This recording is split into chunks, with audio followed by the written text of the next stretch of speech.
ఒక్కసారి అండి చంద్రబాబుని రీకాల్ చేయటం అన్న మాట అంటే చంద్రబాబు నాయుడు గారు ఎవరు ఈరోజు గౌరవ సీఎం గారు ఆయన సీఎం స్థాయిలో ఎవరు కూర్చోబెట్టారు? ఈరోజు ప్రజలు కూర్చోబెట్టారు.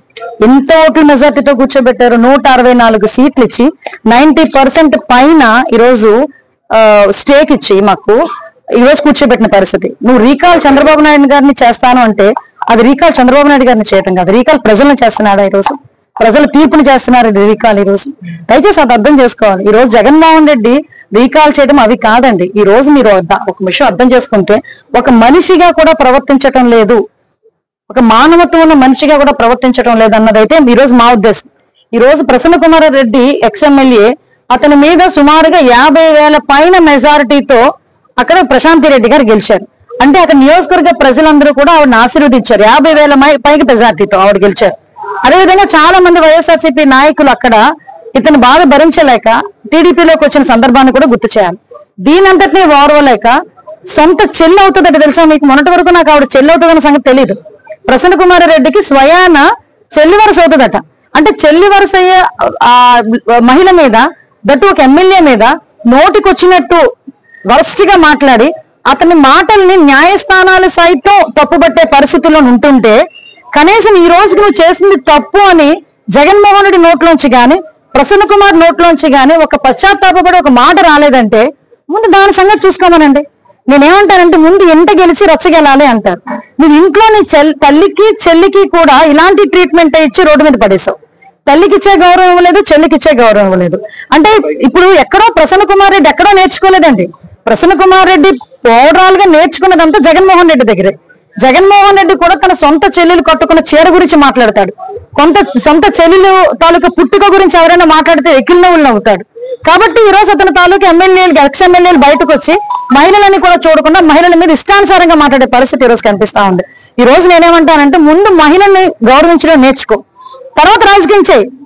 నీకు మహిళను గౌరవించడమే చేత కాదు. మహిళను ఎందుకన్నారంటే నిన్ను కన్న తల్లి ఒక మహిళ, నీ తోబుట్టు ఒక మహిళ, నీ కట్టుకున్న భార్య ఒక మహిళ. నువ్వు మహిళను గౌరవించడం మానేసి మహిళలను గౌరవించని వాళ్ళని కూడా నువ్వు వెనకేసుకొస్తూ కనీసం దాని గురించి స్పందించకుండా ఈరోజు చంద్రబాబు నాయుడు గారి దగ్గరకు వచ్చి ఆ కాల్ చేయి ఈ కాల్ చేయి అని చెప్పడం కాదు. ఇప్పటికే మీరు చేసిన పనులు బట్టి 11 సీట్లకు దించేశారు.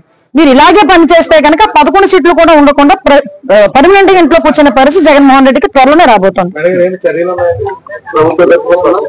కంపల్సరీ అండి. ఈ రోజు ఆల్రెడీ కేసు పెట్టాం కాబట్టే కదా యాంటిసిపేటరీ బెయిల్కి వెళ్ళారు. సో నిన్న మీరు చూసారు అంటే న్యాయస్థానాలు కూడా తప్పుపట్టిన పరిస్థితి కూడా మనం చూసుకోవాలి అని ఎవ్వరూ హర్షించారండి. ఎవరూ హర్షించరు ఒక జగన్మోహన్ రెడ్డి తప్ప. మరి అదే అతని మనస్తత్వం నాకైతే అర్థం కాదు. మళ్ళీ ఈ రోజు కూర్చొని ఏదేదో నీతి కబుర్లు మాట్లాడే పరిస్థితి మీరు అబ్జర్వ్ చేయండి. జగన్మోహన్ రెడ్డి ఈ సంవత్సర కాలంలో ఎవరెవరు చూడటానికి వెళ్ళాడంటే గాంజా కొట్టి ఉన్న రౌడీ షీటర్లను పరామర్శించడానికి ఒక రోజు వెళ్ళి అక్కడ ఆడవాళ్ళ మీద పోలీసుల మీద రాళ్ళు చూపిస్తాడు. లేదు అనుకుంటే బెట్టింగ్ ద్వారా చనిపోయిన అతనికి సంవత్సరం తర్వాత విగ్రహం పెట్టి విగ్రహం ఓపెన్ చేయడానికి వెళ్తాడు.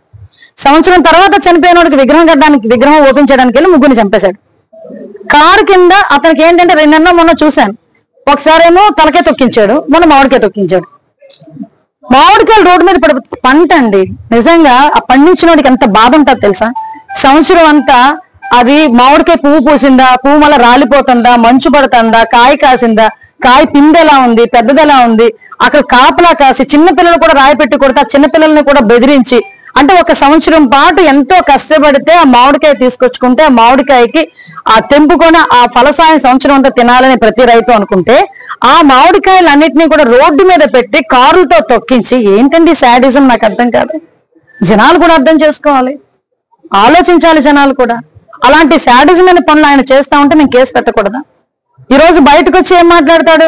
రపా రపా రపా రపా నరుకుతామంటే తప్పు కాదంటే అది సినిమా డైలాగ్ అండి.